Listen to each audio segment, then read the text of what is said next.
cette nouvelle vidéo. Aujourd'hui on va parler des tests d'aptitude qu'on appelle aussi les tests psychotechniques. Je vais donc vous parler de comment j'ai préparé ces tests et je vais vous raconter un petit peu mon épreuve, comment ça s'est passé, etc. Alors pour commencer, pour préparer l'épreuve, comme je vous l'ai dit dans ma vidéo où je vous présentais mes livres qui m'ont servi à préparer le concours, je l'ai préparé uniquement avec des livres. Je n'ai pas fait de prépa et je n'ai pris aucun cours, j'ai tout fait à la maison toute seule avec des livres. Je vous ai présenté les livres qui m'ont servi pour réviser le concours et je vous ai dit qu'en fait en particulier il y avait ces deux livres qui m'avaient servi pour les tests psychotechniques. J'en ai d'autres que j'ai un petit peu utilisés, mais ceux que j'ai vraiment utilisés complètement tout le temps et que j'ai fait en entier, c'est ces deux-là. Alors je vais déjà vous donner en fait mes quelques conseils pour s'entraîner aux tests psychotechniques et pour réussir cette épreuve. Donc déjà, la toute première clé, c'est de s'entraîner, d'en faire plein, même si vous en avez déjà fait une cinquantaine, même si vous pensez avoir compris la technique, entraînez-vous, surtout ne vous arrêtez jamais de vous entraîner jusqu'au jour de l'épreuve, ne faites pas surtout une pause juste avant l'épreuve parce que vous pensez en avoir fait suffisamment, il faut vraiment répéter à chaque fois pour en fait pouvoir les faire plus rapidement. L'épreuve de test d'aptitude, c'est une épreuve qui se fait, qui n'est pas compliquée, mais dans laquelle il faut vraiment gérer son temps et la seule solution pour ça, c'est l'entraînement. Du coup, pour s'entraîner, c'est tout simple, il faut faire des exercices, les refaire, les re-refaire, regarder les corriger, faire des tests blancs pour pouvoir voir si vous arrivez à gérer votre temps, vous chronométrer, revoir les exercices que vous n'avez pas compris, essayer de comprendre la logique de chaque exercice. Les tests d'aptitude, c'est quoi? Ce sont en fait des exercices qui vont permettre au jury de voir si vous avez une certaine capacité de logique, d'attention, d'organisation, si vous arrivez à réagir vite, à répondre vite à un problème et à trouver un raisonnement logique et une solution rapide en cas d'urgence. Il faut absolument réussir les tests d'aptitude pour pouvoir passer l'oral. Donc pour réussir ces tests, il faut avoir 10 ou plus. Il y a différents types de tests, il y a des tests de raisonnement logique, des tests d'attention, des tests d'organisation, des tests d'aptitude verbale et des tests d'aptitude numérique. Je peux pas vous dire à l'avance qui tombera à votre concours parce que c'est très différent d'une école à l'autre. Parfois il y a des écoles qui reprennent souvent les mêmes exercices, mais sincèrement entraînez-vous à tous les faire parce que vous pouvez vraiment pas savoir ce qui va tomber et oui parfois vous aurez énormément révisé un type d'exercice et il va pas du tout tomber et vous allez tomber sur un type d'exercice que vous n'aurez jamais vu. C'est pour ça qu'il faut absolument que vous fassiez tous les exercices qui existent. En fait, je n'ai pas d'autres conseils à vous donner que l'entraînement. Il y a vraiment qu'en refaisant les exercices plusieurs fois que vous arriverez à comprendre et que vous arriverez à faire rapidement tous ces exercices. Donc du coup ce qu'il faut retenir c'est s'entraîner, se chronométrer, arriver à faire en temps et en heure chaque test, trouver la logique de chaque test et répéter les exercices plusieurs fois pour pouvoir intégrer toute cette logique. Maintenant je vais vous donner mon expérience. J'ai commencé à réviser les tests d'aptitude en janvier et j'ai passé les tests le 31 mars. Donc janvier, février, mars, j'ai révisé pendant 3 mois par contre vraiment non-stop. Chaque semaine je faisais à peu près 1 heure par jour de tests psychotechniques et sur les 2 dernières semaines je me suis fait des après-midi entières de tests psychotechniques pendant 3-4 heures. Par contre c'est super important de faire des pauses entre chaque exercice ou entre chaque concours blanc parce que sinon au bout d'un moment ça vous bourre le crâne et vous n'allez plus arriver à rien faire. Donc ma technique en fait ça a été de faire chaque style d'exercice un par un et d'essayer de comprendre la logique de chacun. Il y a certains livres qui proposent en fait des cours et du coup ils vous expliquent comment comprendre et comment amener votre exercice pour réussir à le faire.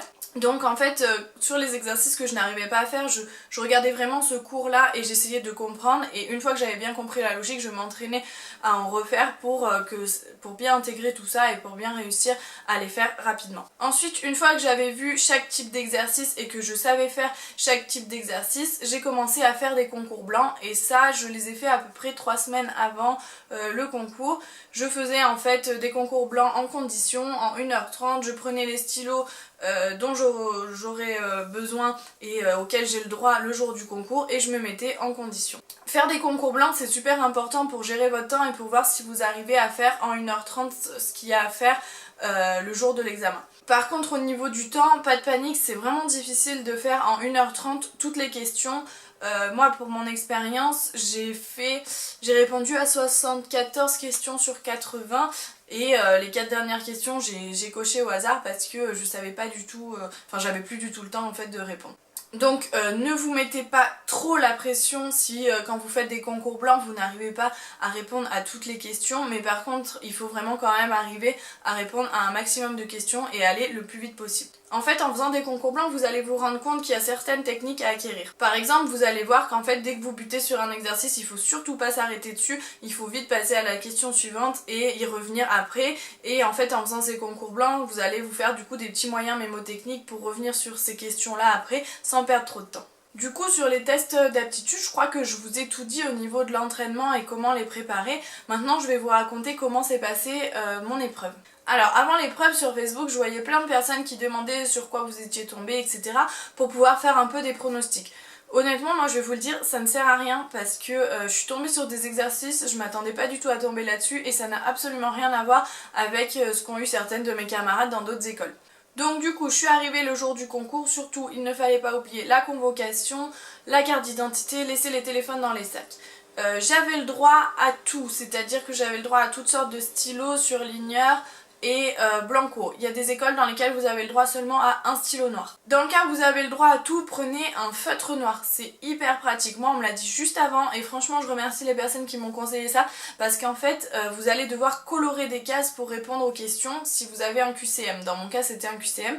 Et en fait, vous avez des petites cases à colorer et il suffit juste de faire un petit trait au feutre noir. Ça vous permet de gagner du temps et c'est vraiment top. Ensuite, les surligneurs m'ont vraiment aidé pour les épreuves d'organisation et d'attention. Donc si vous y avez le droit, prenez-les et entraînez-vous à vous en servir parce que c'est super pratique avec des codes couleurs, vous allez vraiment gagner du temps. S'il n'y a rien écrit sur votre convocation, s'il est écrit juste apporter de quoi écrire, prenez tout et vous verrez bien sur place. Si on vous dit que vous n'avez pas le droit à certaines choses, tant pis, vous les laisserez dans le sac, mais il vaut mieux les avoir plutôt que de ne pas les avoir. Comme ça, vous ne serez pas déçus si finalement vous avez le droit à tout et que vous n'avez rien pris.